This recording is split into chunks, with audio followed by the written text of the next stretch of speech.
Shalom, frères et sœurs, soyez bénis de l'Éternel, que la grâce de notre Seigneur, sa main puissante, sa force agissante soit avec chacun d'entre nous pendant cette période de confinement. Que le Seigneur bénisse tout et chacun de nous. Vous écoutez la voix de votre frère, votre serviteur Jean-Paul Lawson. Une énième fois, je reviens pour partager un peu avec vous, selon les événements que nous voyons qui se passent dans le monde, tout ce qui se passe. Nous allons en partager aujourd'hui. Asseyez-vous là où vous êtes, asseyez-vous tranquillement, ouvrez grandement vos oreilles, ouvrez grandement vos yeux, surtout spirituels, et nous allons partager la parole de Dieu qui va être une nourriture pour nous aujourd'hui, afin que nous soyons éclairés pendant ce temps où tout le monde dit n'importe quoi, où tout le monde s'associe à n'importe quoi. Nous allons nous associer avec la parole de Dieu. Car la parole de Dieu est une lampe sur notre sentier, dira le psaume de David.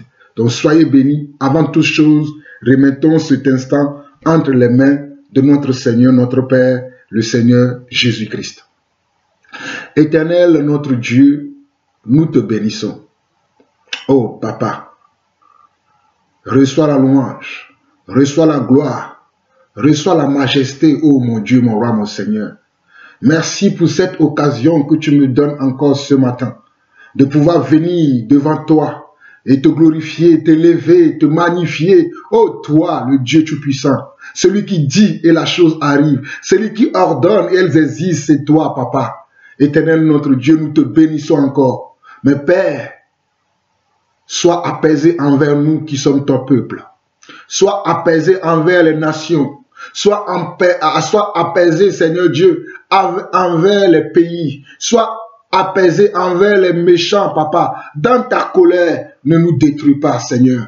Dans ta fureur, ne nous détruis pas, Seigneur. Sois apaisé envers chacun d'entre nous, Papa. Même le plus misérable, Seigneur Dieu, sois apaisé envers lui. Le plus méchant des méchants, sois apaisé envers lui. Que ton cœur ne s'irrite pas encore, Seigneur Dieu. Que ton cœur soit apaisé, mon Dieu. Que ton cœur soit apaisé, mon Seigneur. Que ton cœur soit apaisé, oh mon roi. Que ton cœur soit apaisé. Car nous avons péché contre toi. Nous avons péché contre toi. Nous avons blasphémé ton nom. Nous avons changé, Seigneur Dieu, le mal en bien. Et nous avons appelé le bien mal, Seigneur. C'est nous qui avons fait cela. C'est nous qui avons fait toutes ces choses, Papa. Voilà pourquoi ta colère descend sur nous. Voilà pourquoi ta fureur descend sur nous. Mais Éternel, sois apaisé. Sois apaisé. Sois apaisé envers nous, Seigneur Dieu. Ne nous détruis pas, Seigneur Dieu. À qui irions-nous si tu nous détruis? À qui irions-nous si tu ne nous donnes pas l'occasion de nous repentir et de nous tourner vers toi? À qui irions-nous, Seigneur? Si tu ne nous donnes pas, oh Seigneur Dieu, oh Papa, ton amour que tu nous as toujours donné. Si tu nous enlèves ton amour, comment pourrions-nous subsister, Papa? Si tu nous enlèves ta grâce, comment pourrons-nous subsister? Si tu nous enlèves, oh Seigneur Dieu, tes faveurs, tes miséricordes qui se renouvellent tous les jours pour nous, comment pourrions-nous subsister, Papa? Éternel mon Dieu, je t'en supplie. Étends ta main sur nous, nous qui sommes ton peuple, nous sur qui ton nom a été invoqué, nous qui invoquons encore ton nom en ce moment de confinement. Étends tes mains sur nous, étends tes ailes, tes larges ailes sur nous, afin de nous protéger chacun d'entre nous, afin de protéger chaque famille, chaque nation, chaque peuple, Papa. Oh Éternel, étends ta main, étends ta main. Étends ta main, car tes compassions sont grandes, Papa. Oh, tu es large en compassion. Tu es puissant en compassion. Sois apaisé, sois apaisé, sois apaisé envers nous. Oh, mon Seigneur et mon Dieu.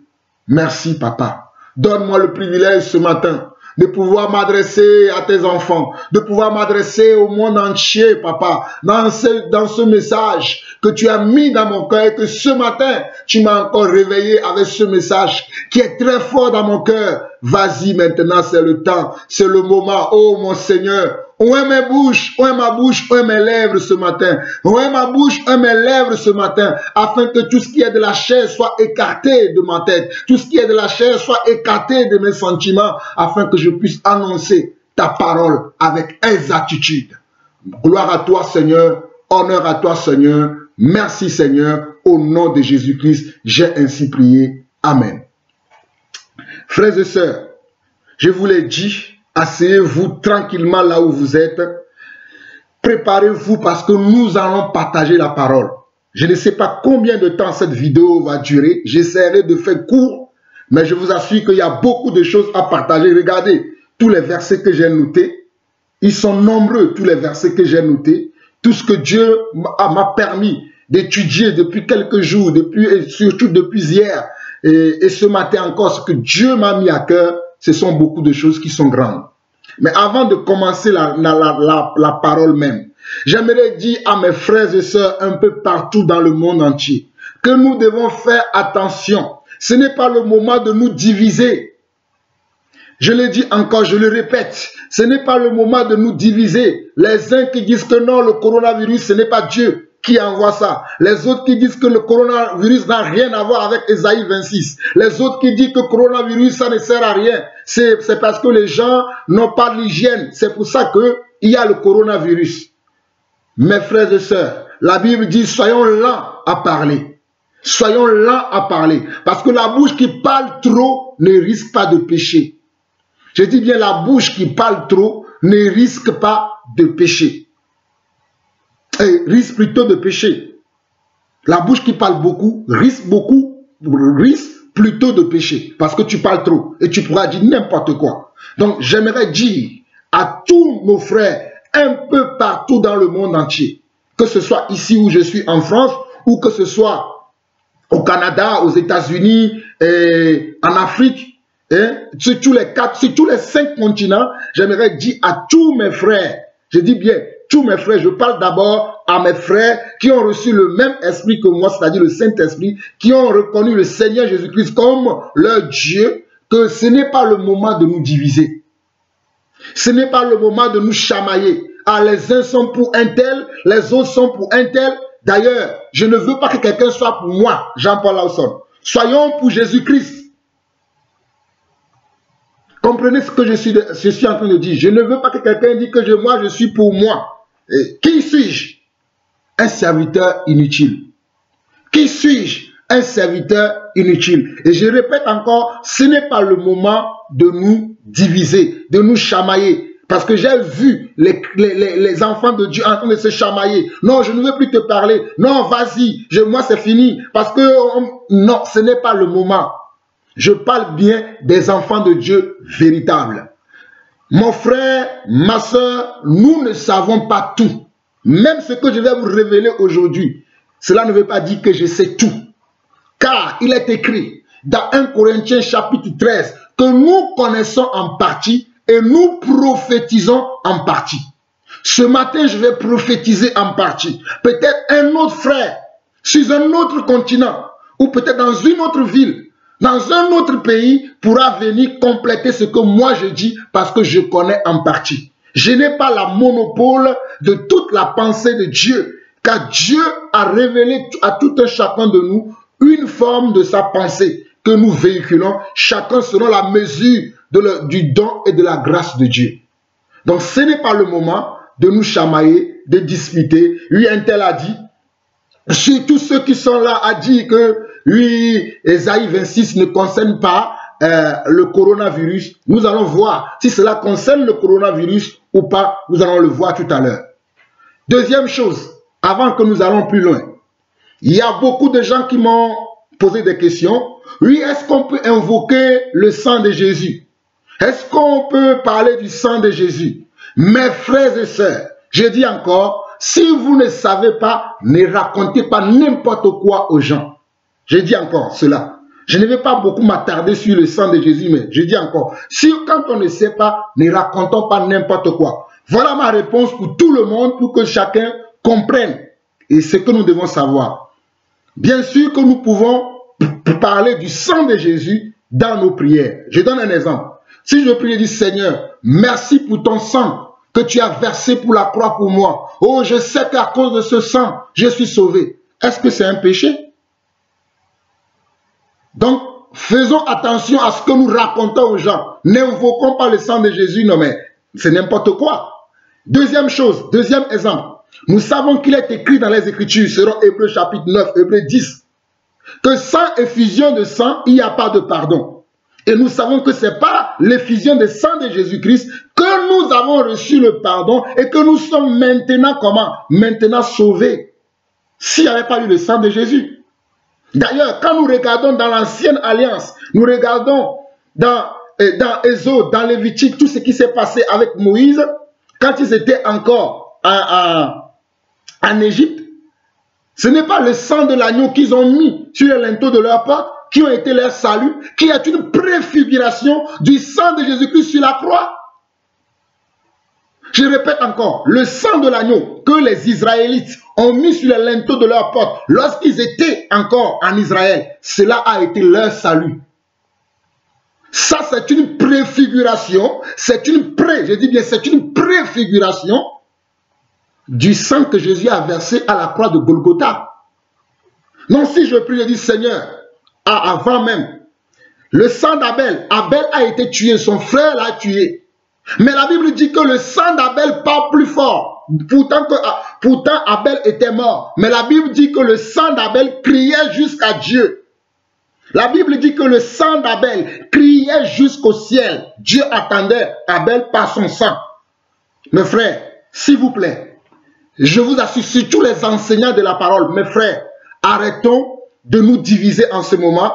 D'ailleurs, moi-même, je ne peux pas dire que je sais prier. Il n'y a que le Seigneur qui peut savoir comment nous devons prier. D'ailleurs, Jacques le dit dans Jacques 4, que nous ne savons pas ce que nous devons dire dans nos prières. Jacques le dit, que nous ne le savons pas. Donc, je voudrais dire aux gens, voici ma réponse pour vous une fois pour toutes. Tout est question de comment tu places le sang dans ta prière. Si tu places le sang en se souvenant du sacrifice que Dieu a fait pour nous, en se souvenant du malheur qui est tombé sur Jésus, dans ta prière elle est bonne, selon moi.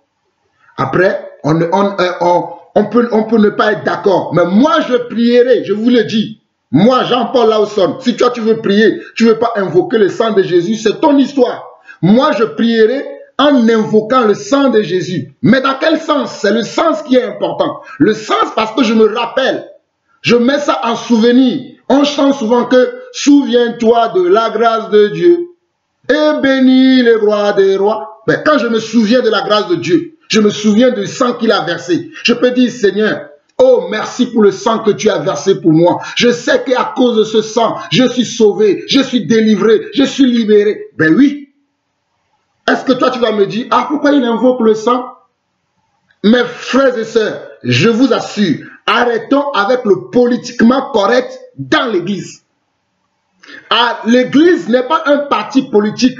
L'église, c'est l'église de Jésus-Christ. Arrêtons avec le politiquement correct. Je dis bien, le politiquement correct que le monde utilise, arrêtons avec ça dans l'église. Il y a beaucoup de gens aujourd'hui, au lieu de prier, au lieu d'être en recherche du Seigneur, ils sont là. Ah, qu'est-ce que le frère a dit?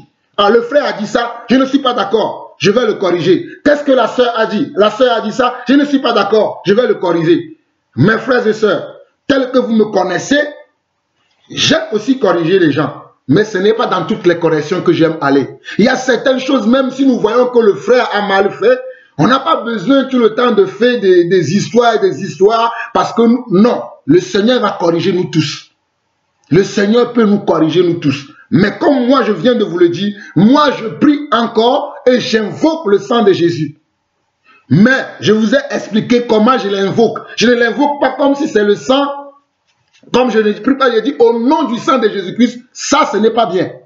Parce qu'il est écrit que nous prierons, que nous allons prier au nom de Jésus-Christ. Donc, moi, je ne prie pas en dit au nom du sang de Jésus-Christ, mais je place le sang dans ma prière en se souvenant de ce que Jésus a fait, en se souvenant de ce qu'il a fait aussi en Égypte par le sang de l'agneau. Voilà ma réponse pour vous. Donc, si je prie, je dis Seigneur, oh merci. Merci pour le sang que tu as versé pour nous à la croix de Golgotha. Merci parce que je sais que par ce sang, je suis sauvé, je suis libéré. Et je sais que par ce sang, je suis guéri. Je ne commets pas un péché. Maintenant, pour vous, si je commets un péché, si pour vous, je dis n'importe quoi, cela vous regarde. Donc, mes frères et sœurs, arrêtez aussi ces débats-là.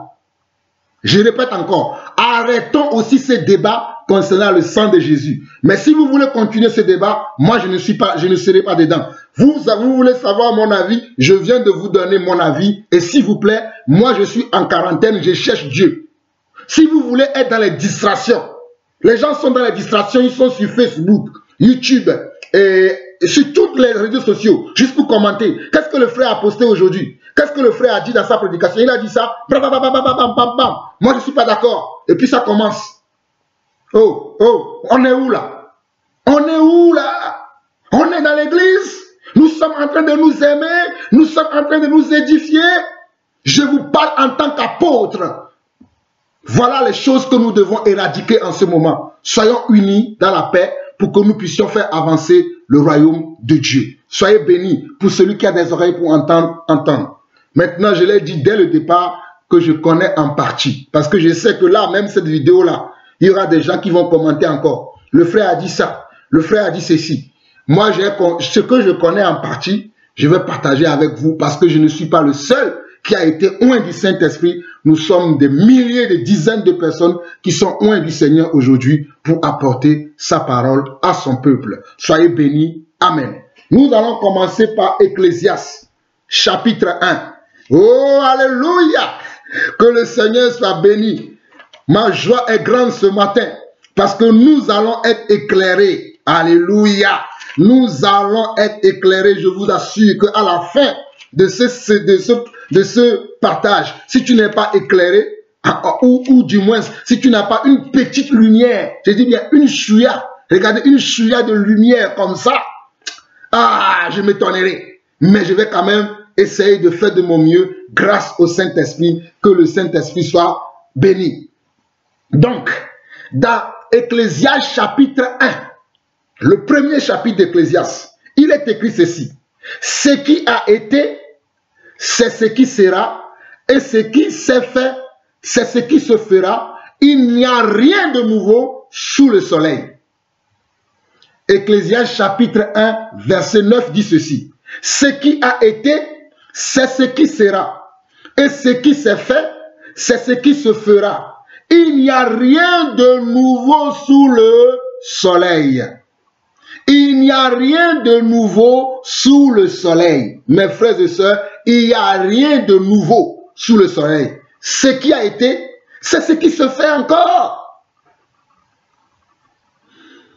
Le coronavirus, vous pensez que ça ne s'est pas manifesté dans le temps? Peut-être qu'il ne portait pas le nom du coronavirus, mais simplement j'aimerais vous dire qu'il portait le nom de la colère de Dieu.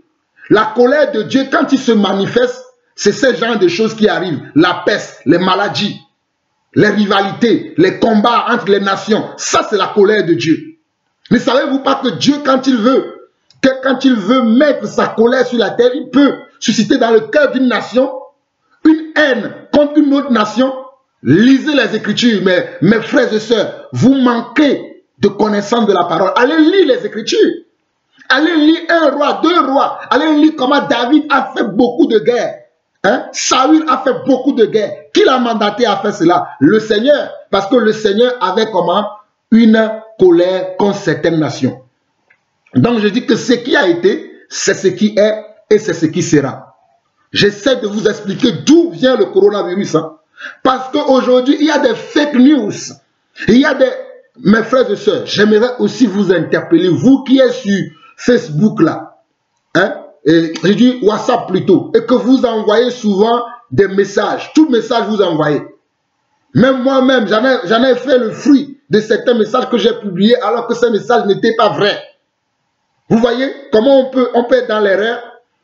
Mes frères et sœurs, arrêtons. Quand vous recevez un message, d'abord vérifiez le message, allez à la source du message et ensuite vous pouvez le partager. Mais je peux vous assurer même que concernant le coronavirus là, nous sommes suffisamment informés concernant ce coronavirus que nous n'avons plus besoin d'avoir d'informations. J'ai même vu des gens, des Africains, des Noirs comme moi, qui ont commencé à dire n'importe quoi. Que oui, c'est les francs-maçons, c'est les rosicruciens, c'est les Illuminati. Ils ont mis ça en place parce qu'ils vont mettre un vaccin en Afrique, puis tuer nos frères là-bas.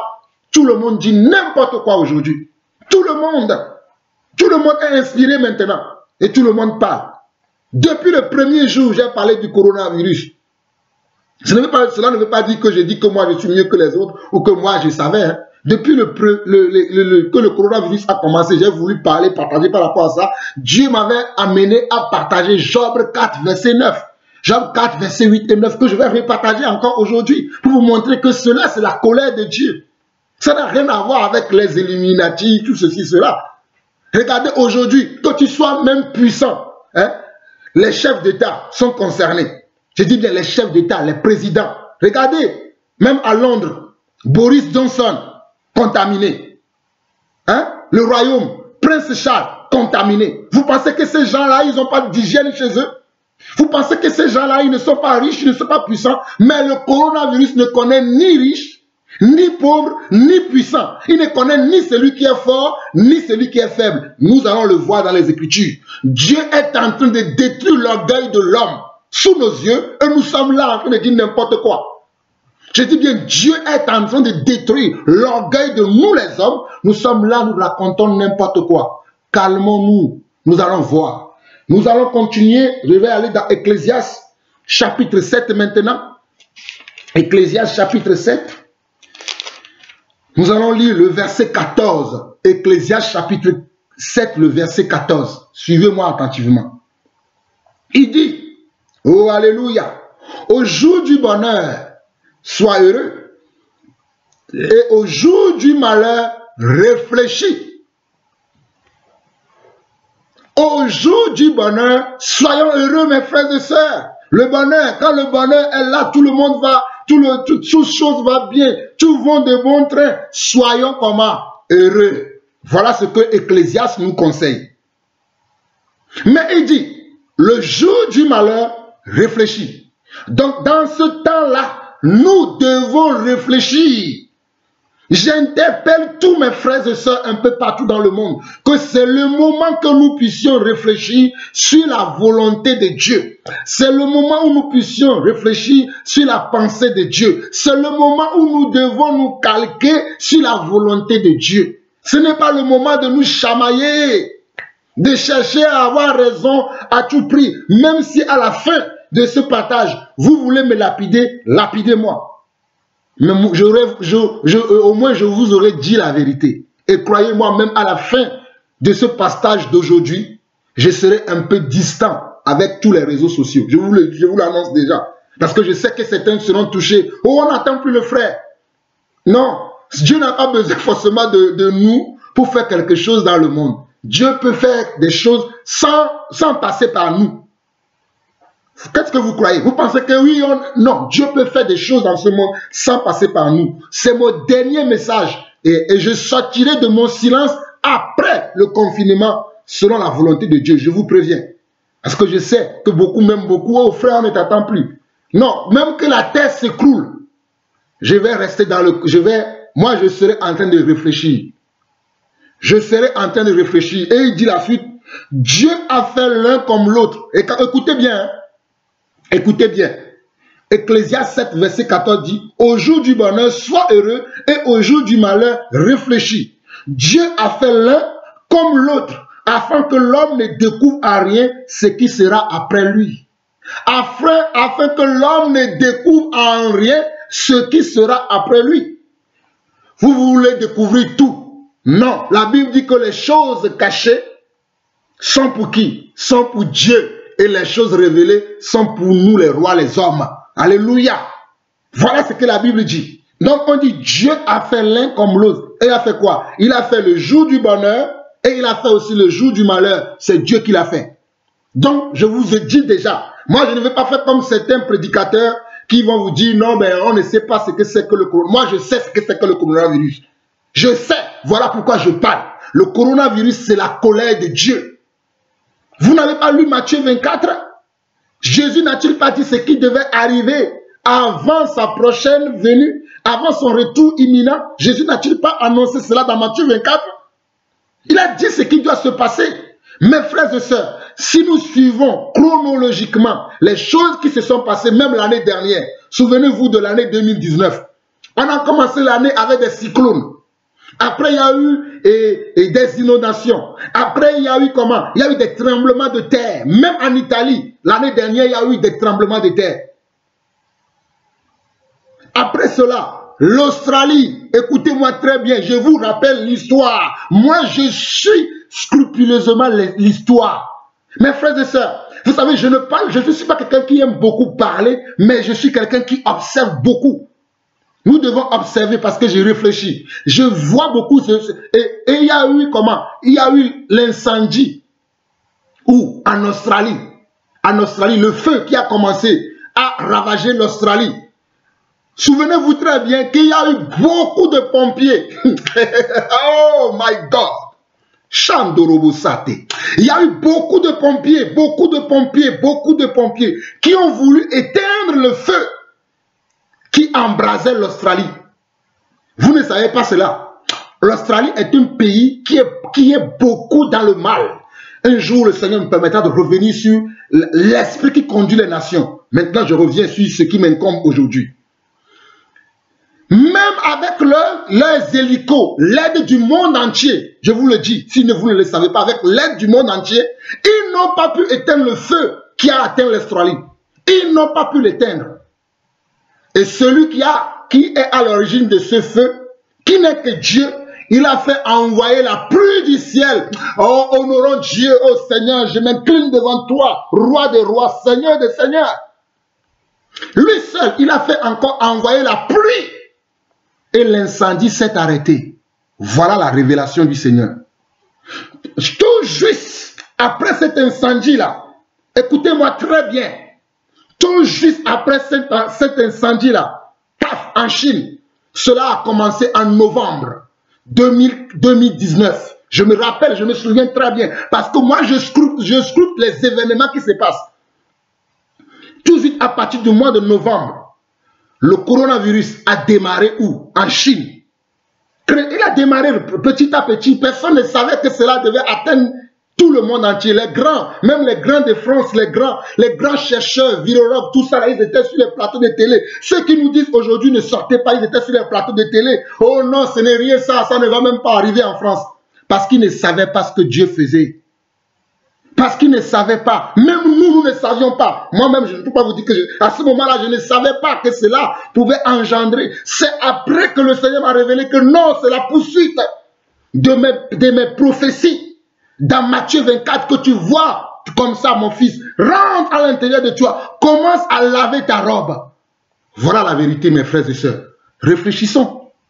Et ce coronavirus est là où il est aujourd'hui. Et nous sommes là à dire n'importe quoi.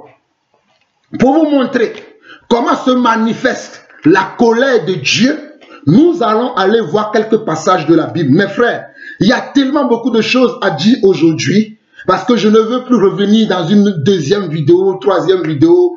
Ça ce n'est pas mon rôle, ça. Je vais essayer de faire un make-il-pot de tout ça aujourd'hui, afin de vous faire comprendre quelque chose.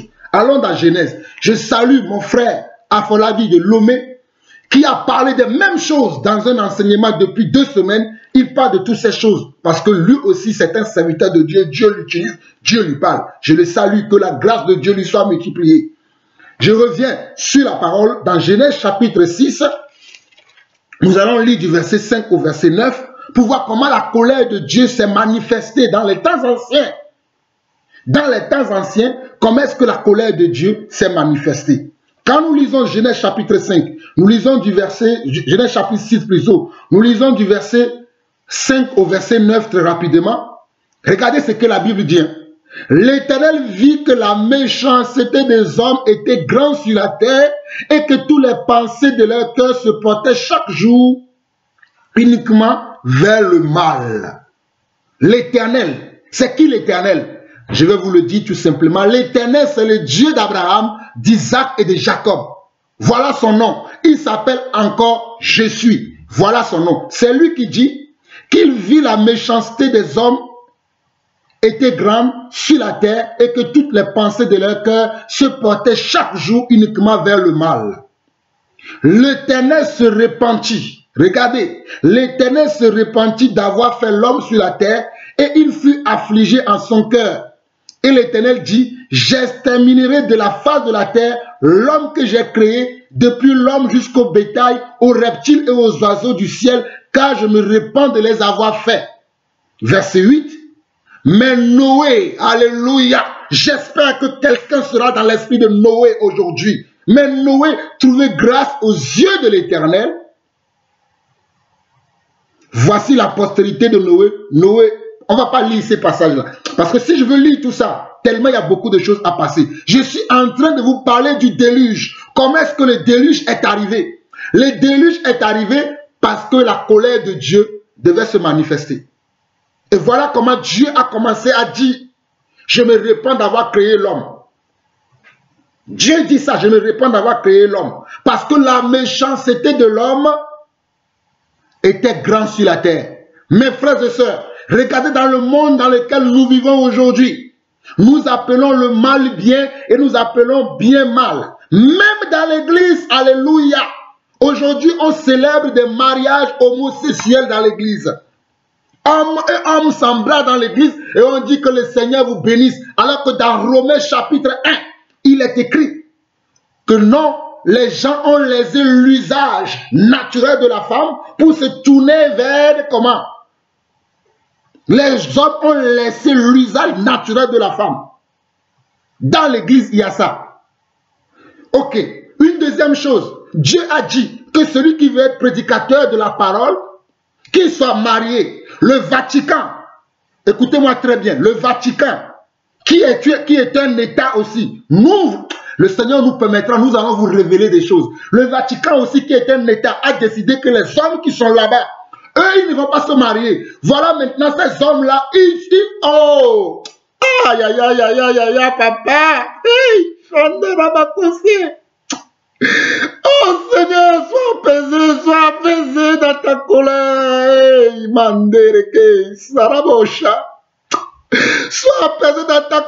Sois apaisé dans ta colère envers nous, mon Seigneur et mon Dieu, car nous avons détruit la terre. Nous les hommes, nous avons détruit la terre. Sois apaisé. Sois apaisé, Seigneur. Oh! Excusez-moi mes frères et sœurs, c'est difficile, c'est difficile, c'est difficile. Mes frères et sœurs, c'est dur. Regardez les hommes là, on les a empêchés de se marier. Et qu'est-ce qu'ils font? Nos petits-enfants, qui vont être la génération future, ils sont comment? Ils sont sodomisés par les prêtres. Et depuis des années, Dieu parle, repentez-vous, repentez-vous. Les gens ne veulent pas se repentir. Ça n'est-il pas la méchanceté des hommes? Dans l'église, parce qu'on appelle ces choses l'église. On appelle ces endroits l'église, mes frères et sœurs. Ces endroits sont appelés l'église. Aujourd'hui, parle mal du pape, tu verras. Allez voir mes enseignements anciens. J'ai beaucoup parlé du catholicisme. Même beaucoup de gens de ma famille, ma propre famille, qui sont des catholiques, ne me parlent pas. Ils ne me considèrent en rien, ils m'insultent des fois à cause des choses que j'ai dit sur le catholicisme. Allons voir maintenant dans les nations, comment les nations se comportent, même dans l'église évangélique. L'église qui se dit évangélique ou évangéliste, ou presbytérien, ou méthodiste. Ils ont célébré le mariage homosexuel dans l'église. Tout ça, le Seigneur voit. Voilà pourquoi, vous avez vu le coronavirus, le Covid-19 en France, il a démarré dans une église aussi, à l'est de la France, Mulhouse. Qui a fait ça? Arrêtons de dire n'importe quoi, mes frères et sœurs. Arrêtons. C'est le moment de nous repentir. C'est le moment de laver nos robes, de chercher la direction que le Seigneur veut que nous empruntons. Et si je reviens encore, dans les églises, qu'est-ce qui se passe aujourd'hui? C'est la fête de Saint-Valentin, la fête des pères, la fête des mères, la fête de la pluie, la fête de la danse. La fête de quoi? La fête de Noël, le nouvel an. Alors que Dieu nous a donné le premier mois de l'année. Le mois de Nissan. Allez lire Exode chapitre 12 pour cela. Mais nous, pour nous aujourd'hui, janvier devient le premier mois de l'année. Janvier qui est le nom de Dieu, Janus. Depuis des années, nous enseignons, nous parlons, mais vos oreilles sont aujourd'hui là, au nom de Jésus. J'ouvre l'oreille de quelqu'un pour que vous compreniez les Écritures. C'est difficile. Et vous voyez comment la colère de Dieu s'est manifestée. Et plus tard, Dieu, je n'ai pas le temps de continuer. Vous lirez vous-même à la maison. Dieu a détruit cette population et il a sauvé Noé avec 8 personnes. Maintenant, nous allons dans Genèse chapitre 13. La deuxième destruction que Dieu a fait après cela. C'est dans Genèse chapitre 13, nous allons lire du verset, et nous allons lire juste le verset 13, parce que nous n'avons pas le temps, nous allons lire juste le verset 13. Regardez ce que la Bible dit. Le verset 13 de Genèse 13, la Bible dit, les gens de Sodome étaient méchants et de grands pécheurs contre l'Éternel. La Bible dit que les gens de Sodome étaient des grands pécheurs contre l'Éternel, ils étaient méchants. Donc, je vous ai déjà expliqué dans plusieurs de mes enseignements, quand Dieu parle de méchants dans la Bible, ce n'est pas la signification ou bien la compréhension que nous avons de la méchanceté aujourd'hui, que le méchant peut-être c'est quelqu'un qui bat sa femme ou bien qui vole. Non, la méchanceté, selon Dieu, c'est quelqu'un qui ne pratique pas la parole de Dieu. C'est quelqu'un qui ne marche pas selon la volonté de Dieu. C'est celui-là que Dieu appelle méchant. Je vous répète encore. La méchanceté selon Dieu, c'est quelqu'un qui ne marche pas selon la parole de Dieu. Maintenant, allons rapidement. Nous n'avons pas le temps. Parce que vous là, on veut vous enseigner. Vous allez même dire que la vidéo est trop longue. Sinon, tout ce que j'ai préparé là, c'est beaucoup. Mais je vais essayer pour que cela ne soit pas trop dur pour vous. Dans Exode, chapitre 18, nous allons lire quelque chose que Dieu a fait. Dans Exode chapitre 18, même avant d'aller dans Exode chapitre 18, nous pouvons lire déjà dans Exode. Non, ça va trop traîner. Allons directement dans Exode chapitre 18 et nous allons lire du verset 20 au verset 23. Exode chapitre 18, du verset 20 au verset 23. Regardez ce que la Bible dit. Et l'Éternel dit, il dit à qui? Il parlait à Abraham. Abraham était un serviteur de Dieu. Écoutez-moi très bien. Abraham était un serviteur de Dieu. Je vais vous révéler les Écritures, mes frères. Abraham était un serviteur de Dieu. Et regardez ce que Dieu va lui dire. Et l'Éternel dit, le cri contre Sodome et Gomorrhe s'est accru, et leur péché est énorme. C'est pourquoi je vais descendre et je verrai s'ils ont agi entièrement selon le bruit venu jusqu'à moi, et si cela n'est pas, je le saurai. Les hommes s'éloignèrent et allèrent vers Sodome, mais Abraham s'était encore en présence de l'Éternel. Pourquoi je vous lis cela? C'est très important. Dieu a compris que Sodome était en train de faire n'importe quoi. Multiplier leurs péchés, multiplier leur méchanceté. Et Dieu veut descendre pour faire quelque chose. Mais il veut aller voir d'abord. Mais Dieu a déjà vu. Pensez-vous que quand Dieu est au ciel, il ne voit pas ce qui se passe? Regardez la manière dont Dieu a parlé. Dieu a dit que c'est pourquoi je vais descendre et je verrai s'ils ont agi entièrement selon le bruit venu jusqu'à moi, et si cela n'est pas, je le saurai. Mais Dieu savait déjà, mais parce que Dieu cherchait un intercesseur, alléluia. Dieu cherchait un intercesseur pour qu'un intercesseur prie pour Sodome et Gomorrhe. Parce que Dieu savait qu'il y avait des justes là-bas. Dieu avait pensé à l'autre, sa femme et ses enfants. Avant que Dieu ne fasse des choses là, il prévient toujours. Dieu savait qu'il y avait l'autre et sa famille qui doit les délivrer. Et qu'est-ce que Dieu a fait? Quand Dieu a parlé à son serviteur Abraham, Et toi, mon frère qui m'écoute, toi, ma soeur qui m'écoute, nous sommes maintenant des serviteurs et des servantes. Regardez ce qu'Abraham a fait. Verset 23, Abraham s'approcha et dit, feras-tu périr le juste avec le méchant? Feras-tu périr le juste avec le méchant? Regardez ce qu'Abraham a continué à faire. Peut-être y a-t-il 50 justes au milieu de la ville. Les feras-tu périr aussi? Et pardonneras-tu pas la ville à cause des 50 justes qui sont au milieu d'elle? Et Abraham a commencé à converser avec Dieu. C'est ce qu'on appelle l'intercession. Abraham a commencé à intercéder pour Sodome parce que Abraham ne voulait pas que Sodome soit détruit. Voilà le rôle que l'Église doit jouer aujourd'hui. Au lieu d'être là et de se chamailler les uns les autres. Oh non, ça ce n'est pas Dieu. Oh oui, ça ce n'est pas Dieu. Oh non, tu ne dois pas parler comme ceci. Oh non, tu dois parler comme ça. Voilà le rôle que nous devons jouer. Le rôle d'intercession. Voilà à quoi Dieu nous appelle en ce moment. L'intercession. Nous devons laver nos robes. Voilà ce que Dieu nous appelle à faire. C'est lamentable. Maintenant, allons dans Exode.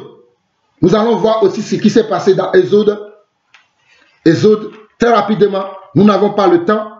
Très rapidement, Exode. Nous allons prendre Exode, chapitre 3. Nous allons prendre Exode, chapitre 3. Très rapidement, Exode, chapitre 3. Exode chapitre 3 et nous allons lire verset 9 et le verset 10. Je prends les choses qui sont passées dans l'ancien temps. Je l'avais déjà dit, mais je veux vous rappeler un peu. Qu'est-ce que le Seigneur dit? Exode chapitre 3 verset 9 verset 10, il dit, voici les cris d'Israël sont venus jusqu'à moi et j'ai vu l'oppression que leur font souffrir les Égyptiens. Maintenant, va. Je t'enverrai auprès de Pharaon et tu feras sortir l'Égypte, mon peuple, les enfants d'Israël. Voilà, lorsque la méchanceté des hommes envers Dieu s'accrut, Dieu agit. Écoutez-moi très bien. Lorsque la méchanceté des hommes envers Dieu s'accrut, Dieu agit. Lorsque la méchanceté des hommes envers les hommes s'accroît, Dieu agit. Et voilà la preuve ici. Dieu va envoyer un homme qu'on appelait Moïse pour que Moïse soit Dieu devant Pharaon. Moïse qui est un homme comme toi et moi, il a été Dieu devant Pharaon. Je n'ai pas le temps de vous lire toute l'histoire, mais ceci, vous le connaissez bien. Genèse chapitre 8. Genèse chapitre 8, rapidement, lisons à partir du verset 16. Écoutez bien très bien. L'Éternel dit à Moïse, lève-toi de bon matin et présente-toi devant Pharaon. Il sortira pour aller près de l'eau. Tu lui diras, ainsi parle l'Éternel, laisse aller mon peuple afin qu'il me serve. Si tu ne laisses pas aller mon peuple, je vais envoyer, écoutez, je vais envoyer les mouches venimeuses. Je souligne ça dans ma Bible, écoutez-moi très bien. Les mouches venimeuses contre toi, contre tes serviteurs, contre ton peuple et contre tes maisons. Les maisons des Égyptiens seront remplies de mouches et le sol en sera couvert. Mais en ce jour-là, oh Rabbi, Orobo Sande, que le Seigneur soit béni. Regardez bien le verset 18, mais il dit au verset 18, mais en ce jour-là, je distinguerai le peuple de Gozen. Depuis que ce virus a commencé, j'ai imploré le Seigneur parce que je connais les saintes écritures. J'ai dit, Seigneur, mets-moi et ma famille à Gozen. Mets-moi et mes frères à Gozen. Mes frères et sœurs, nous l'église, nous l'église véritable. Pas l'église dans la bouche. Pas l'église mensongère qui veut dépouiller les gens. Mais nous l'église véritable, nous sommes où? Nous sommes à Gozen. Mais regardez ce que Dieu dit. Mais en ce jour, je distinguerai le pays de Gozen où habite mon peuple. Et là, il n'y aura point de mouches afin que tu saches que moi, l'Éternel, je suis au milieu de ce pays. Dieu a envoyé quoi? Des mouches venimeuses. As-tu déjà vu une mouche venimeuse? Tu as que dit que le coronavirus, ce n'est pas Dieu. Regardez, les chercheurs sont dans leur laboratoire depuis des mois. Hein? Ce truc qui a commencé depuis le mois de novembre, ils sont dans les laboratoires depuis des mois, mais ils n'ont pas encore trouvé le remède pour le coronavirus. Vous voulez me dire quoi? Que le coronavirus, ce n'est pas Dieu? Et bien évidemment, bel et bien que Dieu est derrière cela.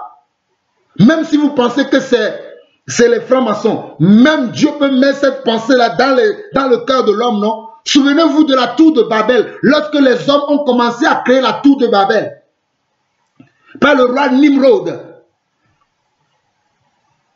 qui voulait être Dieu. Quand Dieu voulait détruire, quand Dieu voulait arrêter ça, qu'est-ce qu'il a fait? Il a fait que dans leur propre cœur, chacun, Dieu a mis comment? Il a mis des langues. Voilà pourquoi les langues que nous parlons aujourd'hui sont nées. Le swahili, le lingala, le mina, l'anglais, le russe, le français, l'espagnol, le portugais. Ces langues sont nées où? Parce que c'est Dieu qui est l'auteur de tout. Vous avez une mémoire très courte, mais moi je n'ai pas une mémoire très courte, j'observe beaucoup. Regardez comment Dieu dit. Il dit, je vais envoyer les mouches venimeuses. Et vous connaissez la suite de cette histoire, comment Dieu a envoyé ces choses là-bas et ces choses se sont passées. Nous n'avons pas le temps. Je vous rafraîchis simplement la mémoire. Alors rapidement maintenant dans 2 Rois, nous n'avons pas le temps. J'aurais aimé continuer, mais c'est à cause de vous. Parce que vous n'aimez pas les Écritures. Vous vous plaignez trop, la vidéo est longue, on parle trop. Donc j'essaye de vous donner le maximum en peu de temps. Regardez bien, dans 2 Rois chapitre 7, oh j'aime les Écritures, 2 Rois chapitre 7, la colère de Dieu. Je suis en train de parler de la colère de Dieu. Écoutez ce que 2 Rois chapitre 7 nous dit. Élisée dit, écoutez la parole de l'Éternel. Écoutez quoi? La parole de l'Éternel. Ainsi parle l'Éternel. Demain, à cette heure, on aura une mesure de farine pour un cycle et 2 mesures d'orge pour un cycle à la porte de Samarie. On n'a pas le temps de lire tout. Élisée était en train de prophétiser quoi? De prophétiser une famine qui devait arriver. Alléluia! Hey! Élisée était en train de prophétiser une famine qui devait arriver à cause de quoi? À cause de la méchanceté des hommes. Mais dans le chapitre 8, de 2 Rois, il y a une veuve qui a trouvé grâce aux yeux de Dieu, à qui Élisée avait donné des instructions. Écoutons le chapitre 8. Élisée dit à la femme dont il avait fait revivre le fils, parce qu'il faut lire le chapitre 7 en entier, mais on n'a pas le temps, je saute, je vais vite. Élisée dit à la femme dont il avait fait revivre le fils, lève-toi, va-t'en, toi et ta maison, et séjourne où tu pourras, car l'Éternel appelle la famine, et même elle vient sur le pays pour 7 ans. Oh, Rabashanda Rabaka, mes frères et sœurs, la Bible est la parole de Dieu. Ressaisissons-nous. Et arrêtons de faire des commentaires. J'ai vu des frères même me dire, frère, Ésaïe 26 ne concerne pas le Seigneur, ne concerne pas le coronavirus. Je ne vais pas attaquer les gens. Que les gens demeurent dans leur ignorance, pensant qu'ils connaissent tout. Moi, je le dis encore, je ne connais pas tout. Mais j'estime quand même que Dieu m'a fait une petite ouverture de mes yeux pour que je puisse voir. Une petite ouverture pour que je puisse comprendre certaines choses. Dieu dit dans ce passage-là, dans 2 Rois chapitre 8, Élisée dit quelque chose. Elle dit à la femme dont il avait fait revivre le fils. Lisez bien le chapitre 7, nous n'avons pas le temps, je l'ai dit. Lève-toi, va-t'en, toi et ta maison. Lève-toi, va-t'en, toi et ta maison. Et séjourne où tu pourras. Va séjourner où tu peux être en ce moment. Mais pendant ces 7 années-là, ne reste pas dans ce pays-là. Voilà pourquoi nous devons nous confiner. Je vous dis la vérité, nous devons rester dans le confinement et intercéder pour nos vies la vie de nos frères et sœurs, la vie de nos nations, la vie de nos dirigeants, c'est ce que nous devons faire. Je l'ai dit depuis le départ, mais vous êtes là à comprendre. Vous aimez trop les raisonnements, vous aimez trop discuter, des chrétiens intellectuels. Vous aimez trop discuter sur tout. Élisée dit à la femme dont il avait fait revivre le fils, lève-toi, va-t'en, toi, regardez bien, toi et ta maison, je souligne ça dans ma Bible.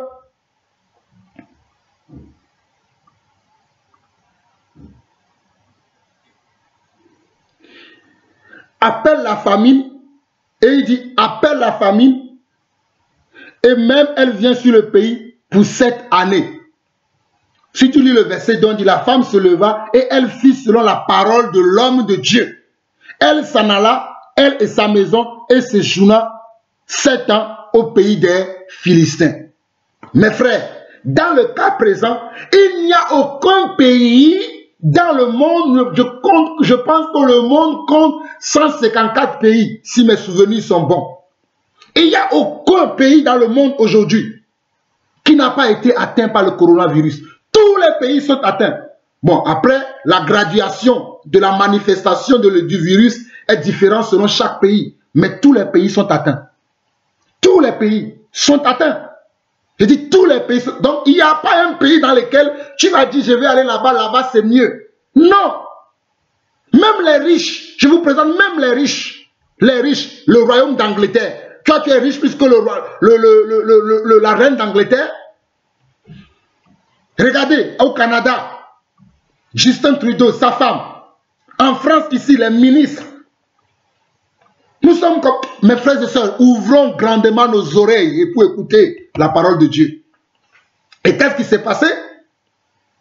Personne, il n'y a aucun pays. Donc, la seule chose que nous pouvons faire, nous chrétiens, nous enfants de Dieu, nous disciples, restons dans nos maisons.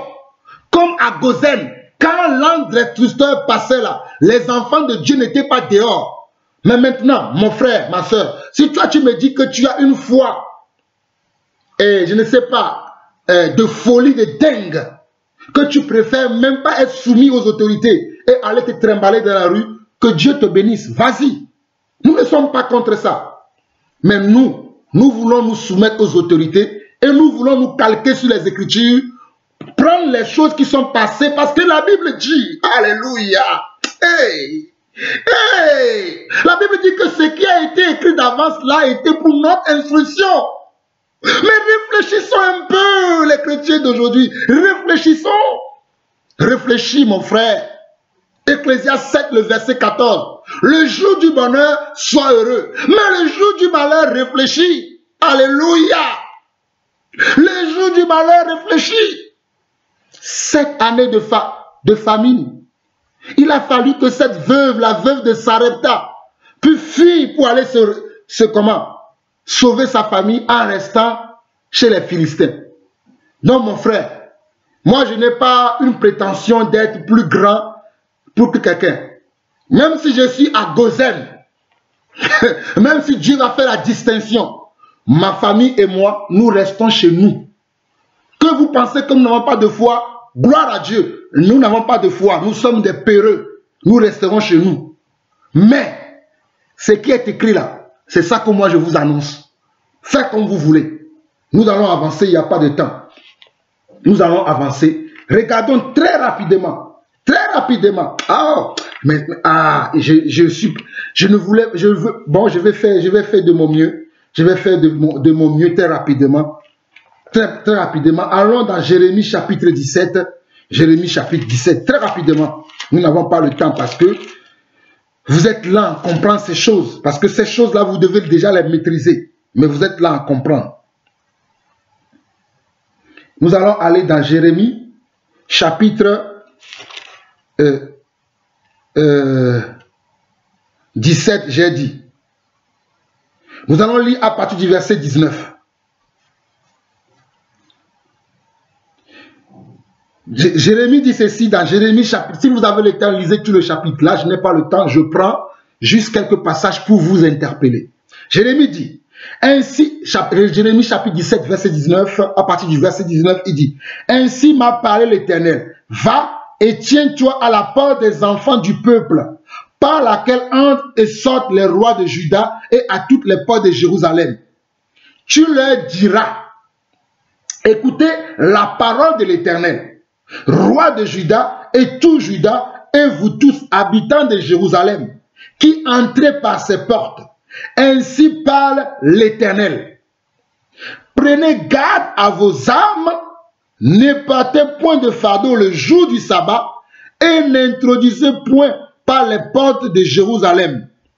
Ne sortez de vos maisons aucun fardeau le jour du sabbat, et ne faites aucun ouvrage, mais sanctifiez le jour du sabbat, comme je l'ai ordonné à vos pères.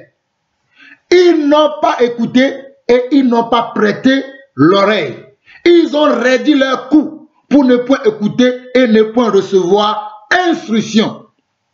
Si vous m'écoutez, dit l'Éternel, si vous n'introduisez point de fardeau par les portes de cette ville le jour du sabbat, si vous sanctifiez le jour du sabbat et ne faites aucun ouvrage ce jour-là, alors entreront par les portes de cette ville les rois et les princes assis sur le trône de David, montés sur des chars et sur des chevaux, eux et leurs princes, les hommes de Juda et les habitants de Jérusalem. Et cette ville-là sera habitée à toujours. On viendra des villes de Juda et des environs de Jérusalem, du pays de Benjamin, de la vallée de la montagne et du Midi, pour amener des holocaustes et des victimes, pour apporter des offrandes et de l'encens, et pour offrir des sacrifices d'action de grâce dans la maison de l'Éternel. Mais regardez bien le verset 27. Oh, regardez bien le verset 27. Mais si vous n'écoutez pas, quand je vous ordonne de sanctifier le jour du sabbat, de ne porter aucun fardeau, de ne point introduire par les portes de Jérusalem le jour du sabbat, alors j'allumerai un feu aux portes de la ville et il dévorera les palais de Jérusalem et ne s'éteindra point. Voilà ce que la Bible dit.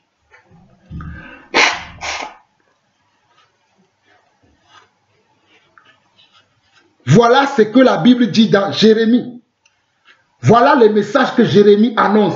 Il dit, mais si vous n'écoutez pas la parole, voici ce qui va vous arriver. Il dit au verset 27 de Jérémie chapitre 17, mais si vous n'écoutez pas quand je vous ordonne de sanctifier le jour du sabbat.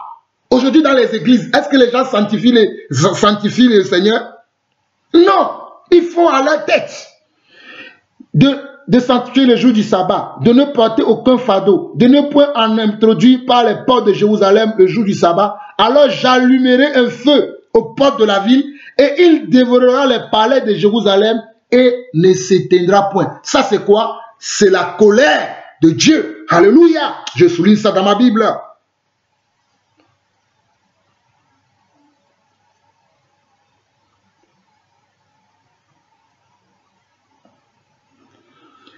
C'est ça la colère de Dieu. Amen. Chapitre 18, très rapidement, chapitre 18. Regardez encore. La parole fut adressée à Jérémie de la part de l'Éternel en ces mots. Lève-toi et descends dans la maison du potier. Là, je te ferai entendre mes paroles. Je descendis dans la maison du potier et voici, il travaillait sur un tour. Le vase qu'il faisait ne réussit pas. Comme il arrive à l'argile, dans la main du potier, il en fit un autre vase tel qu'il trouva bon de le faire. Et la parole de l'Éternel me fut adressée en ces mots. Ne puis-je pas agir envers vous comme ce potier? Je ne sais pas si vous comprenez les Écritures. Ne puis-je pas agir envers vous comme ce potier? Maison d'Israël, dit l'Éternel, voici comme l'argile est dans les mains du potier, ainsi vous êtes dans ma main, maison d'Israël. Soudain, je parle sur une nation, sur un royaume, d'arracher, d'abattre et de détruire. Oh my God, nous servons le Seigneur nous parle, il parle tantôt d'une manière, tantôt d'une autre. Il dit quoi? D'arracher, d'abattre et de détruire. Mais si cette nation sur laquelle j'ai parlé revient de sa méchanceté, je me répands du mal que j'avais pensé lui faire. Donc le mal vient de Dieu, alléluia. Le mal vient aussi de Dieu. Ne savez-vous pas que Satan est serviteur de Dieu? Ne le savez-vous pas? Mes frères, je vais vous choquer aujourd'hui. Hey, non, vous voulez des prédications, non? Je vais vous choquer aujourd'hui. Satan est serviteur de Dieu, ne le savez-vous pas? Je finis ici. Et je vais vous montrer pourquoi je dis que Satan est serviteur de Dieu. Et soudain, je parle sur une nation, sur un royaume de bâtir et de planter. Mais si cette nation fait ce qui est mal à mes yeux et n'écoute pas ma voix, je me répands du bien que j'avais eu l'intention de lui faire. Parle maintenant aux hommes de Juda et aux habitants de Jérusalem et dis, ainsi parle l'Éternel, voici, je prépare contre vous un malheur. Je prépare contre vous un malheur. Je médite un projet contre vous. Que chacun revienne de sa mauvaise voie. Reformez vos voies et vos œuvres. Mais ils disent, c'est en vain, car nous suivrons nos pensées. Nous agirons chacun selon les pensées de nos mauvais cœurs. C'est pourquoi ainsi parle l'Éternel, interrogez les nations. Qui a jamais entendu pareille chose? Dieu nous parle depuis. Nous les églises, nous n'écoutons pas. Dieu parle aux nations, les nations n'écoutent pas. Mais qu'est-ce qu'il va faire? Il va sévir. Voilà, il a commencé par le coronavirus. Ce n'est que le début du commencement, mes frères. Les tremblements de terre, les inondations, les feux, les incendies qui sont passés un peu partout dans le monde. Qu'est-ce que cela veut signifier? Matthieu 24. Les enfantements de quoi? De la douleur. Voilà ça. Les enfantements de la douleur. Je vous ai dit que Satan est serviteur de Dieu. Vous avez dit oui. Qu'est-ce que le frère raconte? Allons-y. Job. Job très rapidement. Job très rapidement. Job chapitre 2. Job chapitre 2. Alléluia. Alléluia. Job chapitre 2. Alléluia. Oh Seigneur. Lisons. On nous dit Job chapitre 2. Oh Seigneur. Sois béni pour ta parole. Or, les fils de Dieu vinrent un jour se présenter devant l'Éternel. Et Satan vint aussi au milieu d'eux se présenter devant l'Éternel. Mes frères et sœurs, Dieu invite ses enfants. Qu'est-ce que Satan vient chercher? Il dit, vous qui connaissez tout là, répondez-moi à cette question. Dieu invite ses enfants. Satan vient aussi. Satan est un enfant de Dieu. Si vous ne le savez pas. Mais il est un enfant de Dieu rebelle. Et Dieu l'utilise pour les rebelles. C'est Dieu qui utilise Satan. Nous continuons. L'Éternel dit à Satan, d'où viens-tu? Et Satan répondit à l'Éternel, de parcourir la terre et de m'y promener. L'Éternel dit à Satan, pourquoi l'Éternel même va parler avec Satan? Ça a un sens. Pour moi, ça a un sens. Et il dit, as-tu remarqué mon serviteur Job? Il n'y a personne comme lui sur la terre. C'est un homme intègre et droit, craignant Dieu et se détournant du mal. Il demeure ferme dans son intégrité. Et tu me cites à le perdre sans motif? Regarde ce que Dieu dit à Satan. Dieu parle avec Satan. Une conversation en privé. Et Dieu lui dit, et tu me cites. Et regardez bien. Oh, j'aime la parole. La parole de Dieu est succulente. Regardez ce que Dieu dit. C'est un homme intègre et droit, craignant Dieu et se détournant du mal. Et il demeure ferme dans son intégrité. Et tu me cites à le perdre sans motif. Toi, Satan, tu me cites. Parce que Satan ne peut rien faire sur la terre sans que Dieu n'en soit l'auteur. Je vous le dis. Les Illuminati, les francs-maçons, les rosicruciens, les sorciers, vous qui pensez que le coronavirus c'est eux, je vous dis clairement, vous pouvez ne plus me parler comme vous voulez, mais le coronavirus vient de Dieu. Regardez, Satan demande à Dieu, laisse-moi faire ça. Dieu lui demande, sans motif. Et regardez ce que Dieu va lui dire après. Verset 4. Et Satan répondit à l'Éternel, peau pour peau, tout ce que possède un homme, il le donne pour sa vie. Mais étends ta main, touche à ses os et sa chair, et je suis sûr qu'il te maudit en face. L'Éternel dit, maintenant l'Éternel va donner l'autorisation maintenant. Va. Voilà pourquoi Paul a écrit dans Romains chapitre 8, alléluia. que ni la mort, ni la vie, ni les choses d'en haut, ni les choses d'en bas ne pourra nous séparer de l'amour de Christ.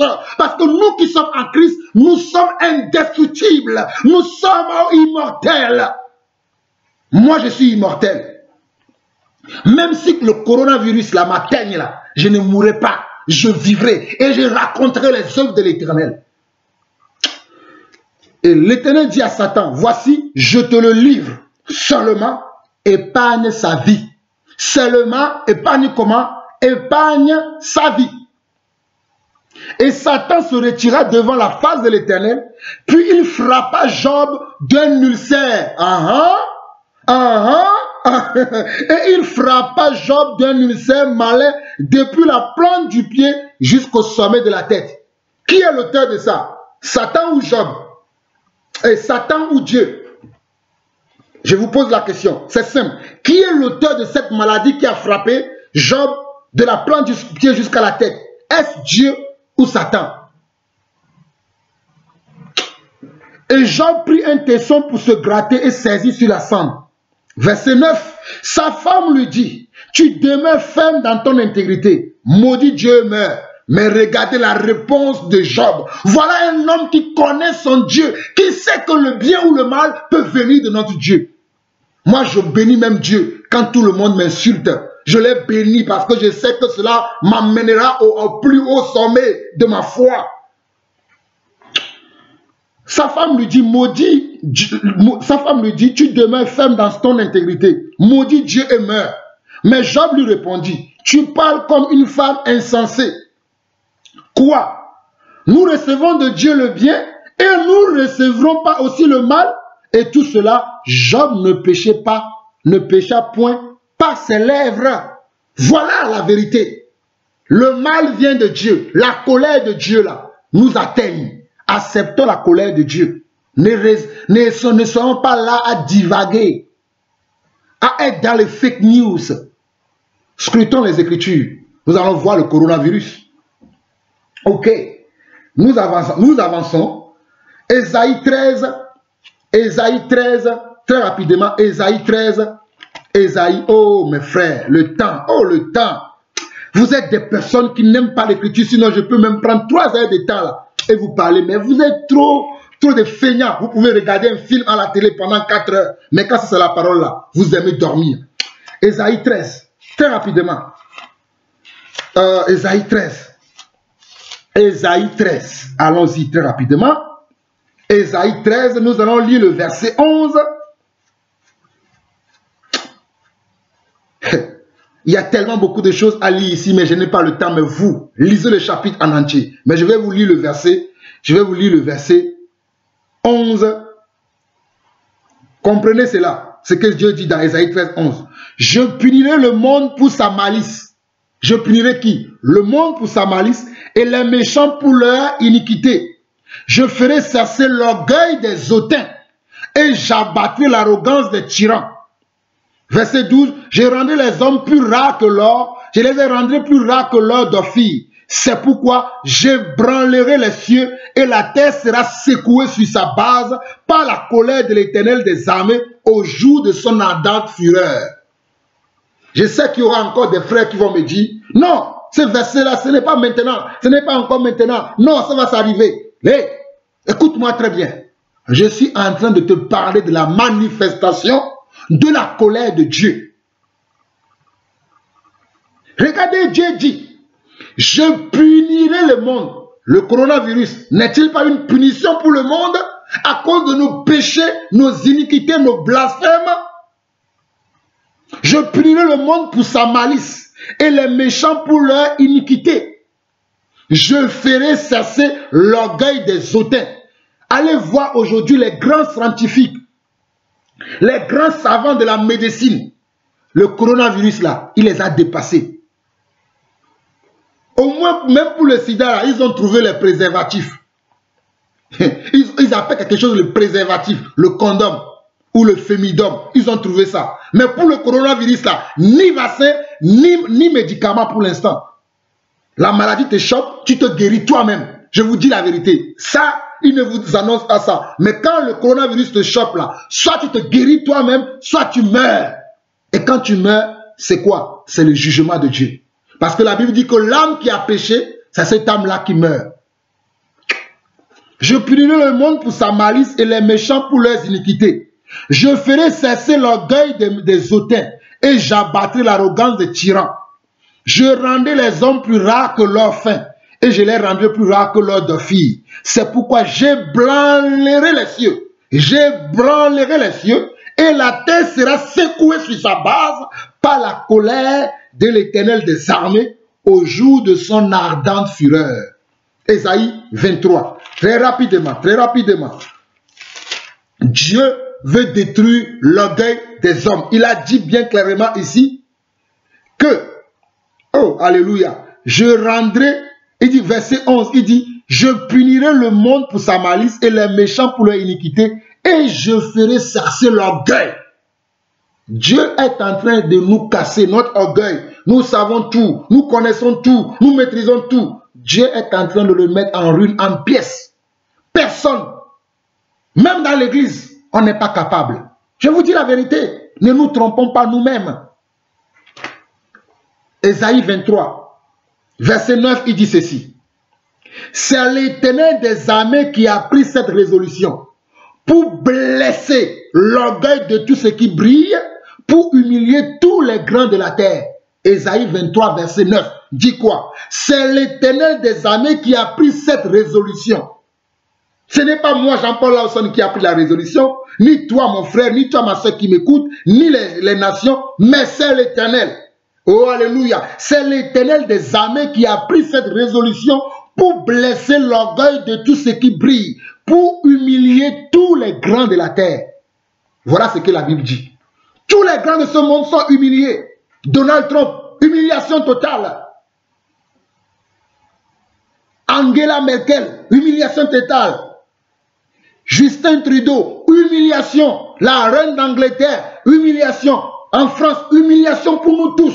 Dans l'église, humiliation. Parce que l'église est même le centre de la propagation du virus. Ici en France, je ne parle pas des autres nations, je ne sais pas ce qui se passe là-bas. Mais ici en France, nous avons vu une église qui a été le centre de ça. Humiliation pour nous tous. Orgueil des hommes. Oh! Seigneur, sois apaisé envers moi. Je ne suis qu'un pauvre pécheur. Je continue. Ah, nous n'avons pas parlé. Il y a Ézéchiel. Mes chers amis, si vous avez le temps, méditez Ézéchiel 16, Ézéchiel 35. Je vais passer ça parce que si je veux aller encore à ça là, on va pas, parce qu'il y a trop de choses à dire dans Ézéchiel. Mais je saute. Il y a trop de choses. Il y a beaucoup de prophètes que je devrais... J'ai pas le temps, le temps. Mais bon, que le Seigneur m'aide pour que je puisse finir parce que je vais rester qu'en 1h30 parce que vous êtes là à comprendre. Je vais aller dans le Nouveau Testament avant de revenir et finir dans l'Ancienne Alliance. Allons-y très, très rapidement dans 1 Corinthiens chapitre 10. 1 Corinthiens chapitre 10, très rapidement. 1 Corinthiens chapitre 10 dit ceci. Écoutez bien, frères et sœurs. Frères, je ne veux pas que vous ignoriez. Mes frères, la Bible dit, je ne veux pas que vous ignoriez. L'ignorance tue. Arrête avec l'ignorance. Que nos pères ont tous été sous la nuée. Qu'ils ont tous passé au travers de la mer. Ils parlent des merveilles que Dieu a fait, dont je vous ai parlé tout à l'heure dans Exode. Qu'ils ont tous été baptisés en Moïse. Dans la nuée et dans la mer, qu'ils ont tous mangé le même aliment spirituel et qu'ils ont tous bu le même breuvage spirituel car ils buvaient à un rocher spirituel qui les suivait et ce rocher était Christ. Alléluia! Mais la plupart d'entre eux ne furent point agréables à Dieu puisqu'ils périrent dans le désert. Ils périrent. Comment ils ont péri dans le désert? Le serpent a mordu beaucoup de gens. La terre s'est ouverte. Beaucoup de gens se sont avalés par la terre. Nous n'avons pas eu le temps de voir tout ça. Mais vous pouvez lire vous-même. La terre. Vous savez que la terre a une bouche. Vous ne savez pas. Le Dieu nous donnera le temps. Quand on va sortir du confinement, là, je vais vous réveiller, secouer un peu. La terre a une bouche. La terre a ouvert la bouche. Il a englouti beaucoup d'hommes à l'époque de Moïse. Les serpents, le serpent là, mordait des gens et les gens mouraient. Il a fallu que Dieu dise à Moïse, fais un autre serpent. Quand ce serpent-là, qui est un type de coronavirus, va mordre quelqu'un, il va lever les yeux, il va regarder l'autre serpent qui est sur le bois et il aura sa guérison. Cela est écrit dans notre Bible. Mais vous, vous ne savez pas. Vous ne lisez pas la Bible. Il dit que beaucoup mais la plupart d'entre eux ne furent point agréables à Dieu puisqu'ils périrent dans le désert. Ils périrent. Qui les a fait périr? Mais Dieu. Je continue. Or, ces choses sont arrivées. Voilà là où je veux nous amener. Ces choses sont arrivées pour nous servir d'exemple afin que nous n'ayons pas de mauvais désirs comme ils en ont eu. Ne devenez point idolâtres. Mais l'église est idolâtre aujourd'hui.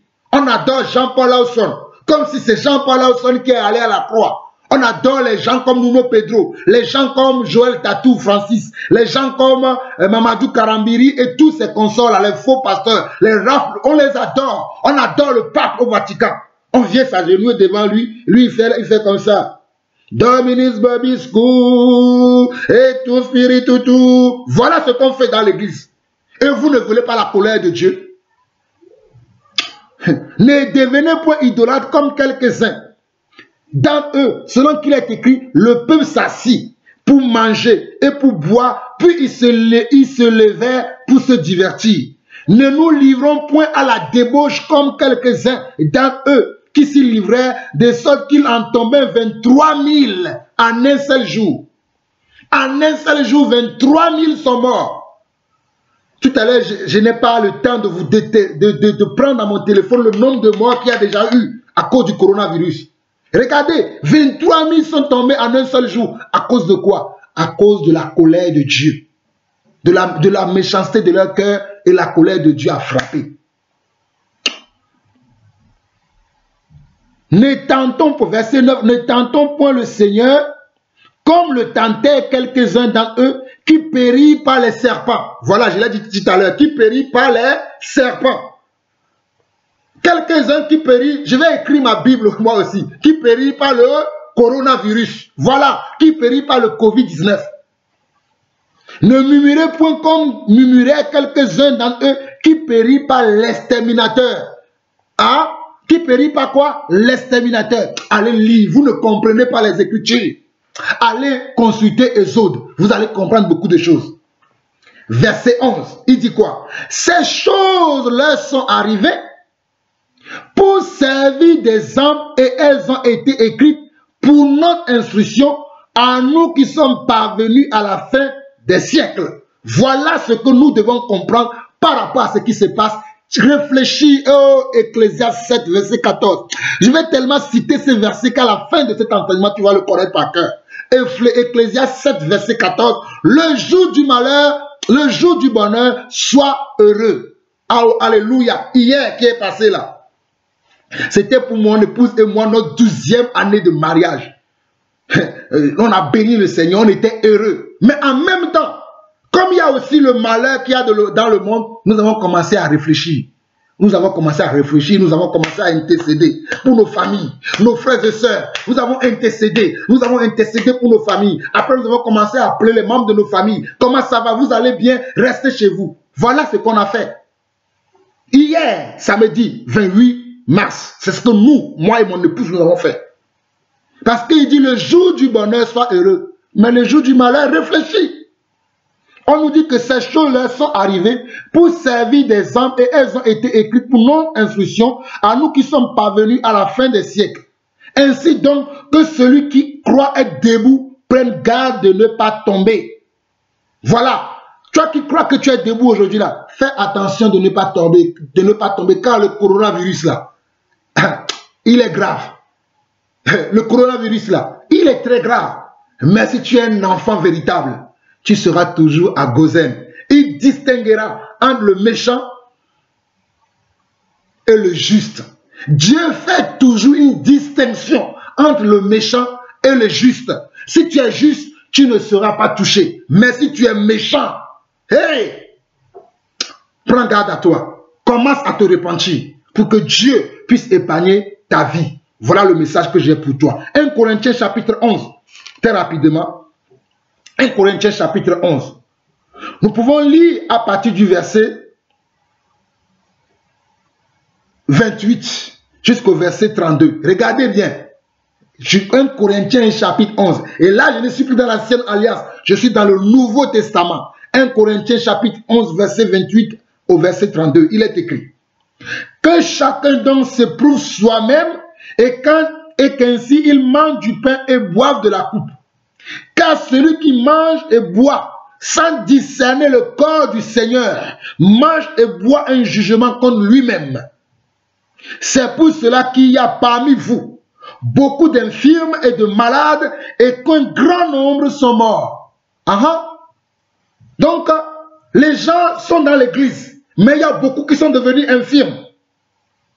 Il y a beaucoup qui sont morts. Qu'est-ce que cela signifie? C'est la colère de Dieu. Il est écrit ici. Verset 29 de 1 Corinthiens 11. Car celui qui mange et boit sans discerner le corps du Christ mange et boit un jugement contre lui-même. Si tu manges, quand nous faisons le repas du Seigneur, nous sommes en train de parler du repas du Seigneur. Quand nous faisons le repas du Seigneur, et toi tu fais le repas du Seigneur, sans penser que c'est une chose sainte, c'est une chose consacrée, que ton âme doit être pure, que tu dois être dans une vie de sanctification, mais tu penses que c'est simplement le pain et le vin, et que tu le manges comme tu veux. La Bible dit que Dieu sévit ceux qui font cela par comment? Par de l'infimité, de maladie et de la mort. Voilà la vérité. Voilà ce qui se passe aujourd'hui. Beaucoup de chrétiens, je dis bien, beaucoup de chrétiens vont tomber. Écoutez-moi très bien. Beaucoup de chrétiens vont tomber. Pas les véritables. Mais ceux qui ont simplement la parole dans les lèvres, mais leurs cœurs sont vides là. Ils vont tomber. Je vous dis, ils vont tomber comme des dominos. Pam, pam, pam, pam, pam. C'est le moment où nous devons laver nos robes. C'est le moment où nous devons nous repentir. C'est le moment où nous devons nous consacrer.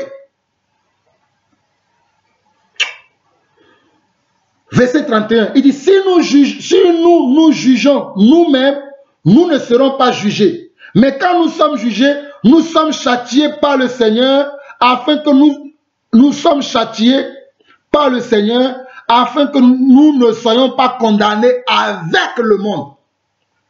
Regardez bien, afin que nous ne soyons pas condamnés avec le monde. Mais là, et le monde et les chrétiens sont condamnés. Parce que nous ne nous jugeons pas nous-mêmes. Nous n'avons pas un esprit de jugement pour juger. Hey, ce que j'ai fait là, ce n'est pas juste. Seigneur, pardonne-moi, je me répands, je change. Un frère te reprend, tu acceptes. Une soeur te reprend, tu acceptes. Non, on ne veut pas. On sait tout, on connaît tout. On maîtrise tout. Voilà pourquoi beaucoup de chrétiens, écoutez-moi très bien, beaucoup de chrétiens vont tomber. Voilà la vérité. Les maladies frappent les gens. Dans l'église de Corinthe, des gens sont devenus infimes. Beaucoup sont morts. À cause de quoi? À cause de quoi? À cause de la méchanceté de leur cœur, de l'orgueil de la vie. On ne veut pas se soumettre à la volonté de Dieu. On veut faire à notre tête. On veut faire à notre sauce. Mes frères et sœurs, il y a tellement beaucoup de choses à dire. Il y a tellement beaucoup de choses à dire. Je n'ai pas le temps. Si vous avez le temps, lisez Jude chapitre. Jude, il y a un seul chapitre de Jude. Lisez-le. Vous allez comprendre certaines choses. Je vais aller plus vite pour finir parce que je ne veux pas trop traîner. Il y a tellement encore beaucoup de choses que je dois vous lire. Mais nous n'avons pas eu beaucoup de temps. Mais je vais avancer maintenant pour que vous puissiez comprendre la pensée finale parce qu'il y a tellement beaucoup de choses à dire. Nous allons aller dans Job maintenant. Job maintenant, très rapidement, pour finir cet enseignement en beauté. Job, chapitre 33. Job, chapitre 33. Très rapidement. Job, chapitre 33.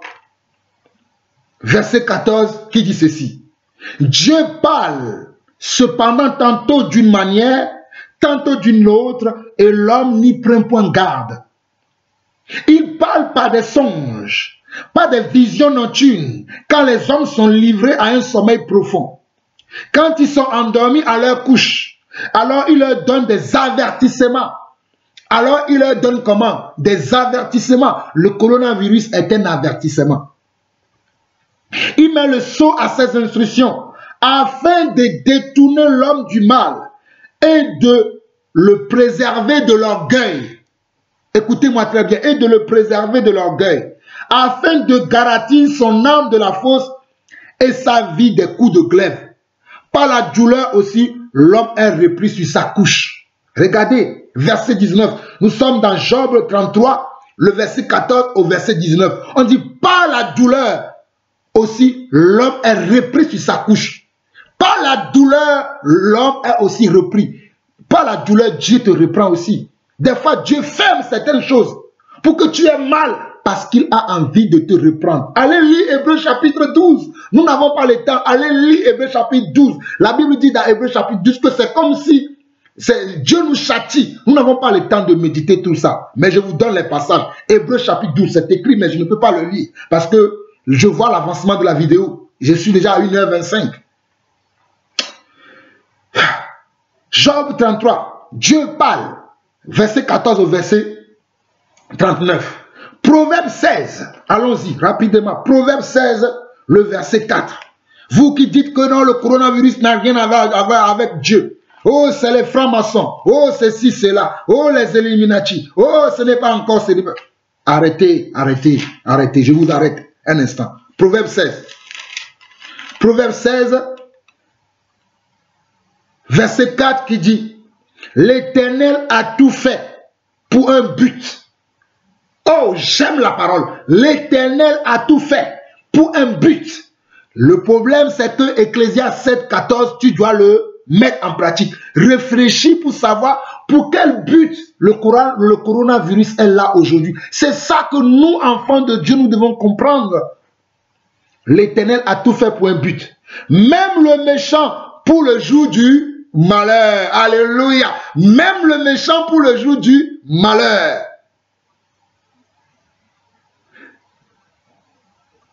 Tout cœur hautain est une abomination à l'Éternel, certes, il ne sera pas impuni. Bon, voilà. Même le méchant pour le jour du malheur, voilà ce que le Proverbe 16, verset 4 nous enseigne. Donc, tout a été fait pour un but. J'avance encore, parce qu'il y a encore des gens qui peuvent se douter que le frère là, qu'est-ce qu'il raconte? Qui lui a dit tout ça? Ce matin, je me suis réveillé avec lamentation. Écoutez-moi très bien, lamentation. C'est après Jérémie. J'ai lu Jérémie tout à l'heure, je vais vous lire ce que Lamentation nous dit, Lamentation de Jérémie. Lamentation, je me suis réveillé avec ça. Et j'avais une frayeur sur mon lit. Je commençais à trembler, j'ai dit, Seigneur, qu'est-ce que tu veux me faire comprendre? Lamentation, Lamentation 3, le verset 37 à 47. Lisons ceci. Lamentation, verset 3. Verset 37 à 47 dit ceci.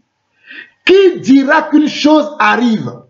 Qui dira qu'une chose arrive? Une quelconque chose arrive sans que le Seigneur l'ait ordonné. Qui peut avoir cette pensée-là? Celui qui a cette pensée est stupide. Moi, je te le dis. Qui dira qu'une chose arrive sans que le Seigneur l'ait ordonné? N'est-ce pas de la volonté du Très-Haut que viennent les maux et les biens? N'est-ce pas de la volonté du Très-Haut que viennent les maux et les biens? Qui pensera encore ça en 2020 où la connaissance s'est accrue? Qui pensera encore ça? N'est-ce pas de la volonté du Très-Haut que viennent les maux et les biens? Pourquoi l'homme vivant se plaindrait-il que chacun se plaigne de ses propres péchés? Moi, je me plains de mes péchés. Regardez bien, le verset 40 au verset 47, maintenant il dit quoi? Recherchons nos voies et sondons-les, et retournons à l'Éternel, élevons nos cœurs et nos mains vers Dieu qui est au ciel. Nous avons péché, nous avons été rebelles, tu n'as point pardonné, tu t'es caché dans ta colère et tu nous as poursuivis. Tu as tué sa miséricorde, tu t'es enveloppé d'un nuage pour fermer assez à la prière. Le premier enseignement que j'ai donné concernant le coronavirus, j'ai dit que le ciel était fermé. Voilà la preuve ici. Il dit quoi? Tu t'es caché dans ta colère et tu nous as poursuivis. Tu as tué sans miséricorde. Tu t'es enveloppé d'un nuage pour fermer assez à la prière. Tu nous as rendu un objet de mépris et de dédain au milieu des peuples. Nous ne sommes pas méprisés aujourd'hui au milieu des peuples. Même l'église est attaquée. Même l'église est touchée par le coronavirus. C'est un mépris du Seigneur, si nous ne le savons pas. Je suis concerné, hein, ce n'est pas joyeux, ce n'est pas gai pour moi.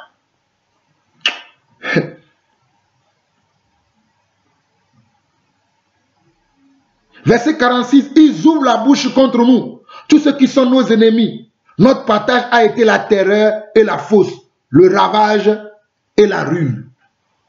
Voilà, mais ce qui est plus, voilà ce que nous devons faire. Élevons nos mains maintenant. Commençons à nous repentir. Commençons à prier pour nos familles, nos frères et sœurs. Commençons à prier pour tous les chefs d'État. Prier pour le monde entier parce que les abominations, des lois abominables ont été votées par certains d'entre eux. Et nous devons demander la grâce, la clémence du Seigneur. Voilà ce que nous devons faire. Lamentation 3, versets 37 et 38 qui dit « Qui dira qu'une chose arrive sans que le Seigneur l'ait ordonné ?» Sans que le Seigneur l'ait ordonné. Je suis en train de parler toujours de la colère de Dieu. N'est-ce pas de la volonté du Très-Haut que viennent les maux et les biens? Je vous ai parlé de Job. La dernière fois, je vais vous rafraîchir la mémoire. Parce que moi, je ne change pas. Je dis une chose, je la soutiens. Amen. Job chapitre 4. Lisons le verset. La dernière fois, je vous ai lu que le verset 8 et le verset 9. Mais aujourd'hui, je vais vous lire le verset 8 et le verset 9 pour que vous puissiez comprendre les temps. Il dit, pour moi, je l'ai vu, ceux qui labourent l'iniquité et qui sèment l'injustice en moissonnent les fruits. Ils périssent par le souffle de Dieu. Ils sont consumés par le vent de sa colère. Je répète encore. Pour moi, je l'ai vu, ceux qui labourent l'iniquité et qui sèment l'injustice en moissonnent. Ceux qui sèment l'injustice, ceux qui sèment l'injustice. L'injustice, c'est le contraire de la justice. C'est le contraire de la vérité. Voilà l'injustice. Et ceux qui sèment l'injustice en moissonnent les fruits. Ils périssent par le souffle de Dieu. Ils sont consumés par le vent de sa colère. Voilà ce que je vous lis dans Job 4, versets 8 et 9. Amos 3 maintenant.